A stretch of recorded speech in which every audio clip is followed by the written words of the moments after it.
Kamu yang berat dan mazhab Syafi'i dan mazhab-mazhab yang berat lain yang lebih wajib hukum qada sembahyang. Cuman lena hadis yang khusus gepegah ke urang sengaja tinggal hana. Para ulama ge kias, mana ge kias ge analogi mereka dalam bahasa ino. Yang na dalam hadis ini man nama au nasiya an salatin falyaqdi idza dzakaraha. Barang kasau tertidur atau terlupa daripada satu salat, maka hendak mengqadha ia. Pada riwayat falyusalli, maka hendak sembahyang ia ketika teringat. Teka jaga di tengun atau teringat tu yang sembahyang. Para ulama gepegah te analogi kias dum tua ataupun lalai ataupun tengun payah cik sembahyang walaupun kalewat. Tak sengaja ada tinggal hana ada puput, mungkin hana payah kata yang dia tak salah dah. Ya dia pemaaf karena tengun, pemaaf karena tua. Tapi dia tak pergi sembahyang dalam hadis kan. Mana sebagai orang pegah hana payah kata apakan? Orang yang gemat bak hadis man taraka salatan amidan muta'amidan faqad kafara jiharan. Barang kasau ditinggal sembahyang secara sengaja, maka sungguh telah kufur secara nyata. Para ulama getafsirkan makna kufur ini kufur nikmat. Maka dalam fikih Syafi'i, orang yang hana sembahyang tetap pada meninggal ge pegafan, ge semano, ge sembahyang, ge tanam dalam kubur orang Islam. Mana anggapan sebahagian orang yang memahami langsung kepada zahir hadis?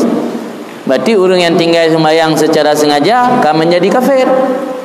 Menyo kaji kafir, pukada mana jika kafir. Tak kata tak jika kafir kan. Maka orang yang pegah punya sembahyang sengaja tinggal hana payah qada, datang yang balik ba orang yang bukanlah kaji kafir, hana payah qada.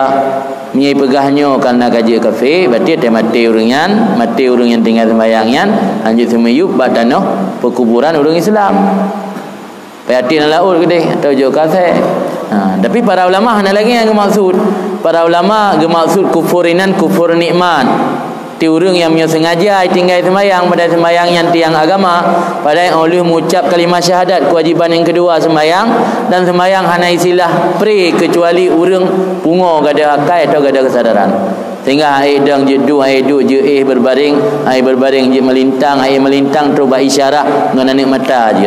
Isyarah ngan jaro atau ngan mata. Dumpu je. Yang istilah pre sembahyang hana.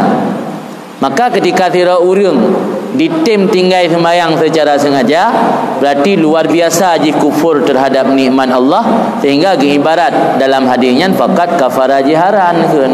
Maka sungguh telah kufur ia secara terang benderang. Jadi para ulama maksud kufur ini kufur nikmat. Kan kufur dalam arti kata je ke kafir. Maka nak sebahagian kelompok yang pegah hana wajib qada sembahyang tak tinggal. Pertama adalah kelompoknya mereka tidak mengakui kias. Orang yang dalil sumber hukum harus bertertulis secara jelas, tidak boleh menganalogi. Para ulama versi Ahlussunnah biasa dalam persoalan hukum ke analogi. Maka sumber hukum ayat, hadis, analogi atau kias, ijma' konsensus kesepakatan ulama. Yang juga menjadi sumber hukum. Contoh ke analogi dalam ayat yang diberi oleh Allah Ta'ala, fala taqul lahuma uffin. Jangan kamu berkata kepada dua ibu bapa.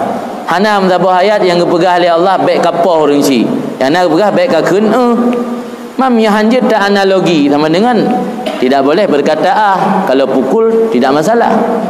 Tidak seorang si anak upu apa yang ketam dalam ayat hang bikin tegemeyu baik takun sesuatu yang melukai perasaan gotnyan. Masa menyo yang melukai perasaan menteng getam, yang melukai fisik hana getam mungkin.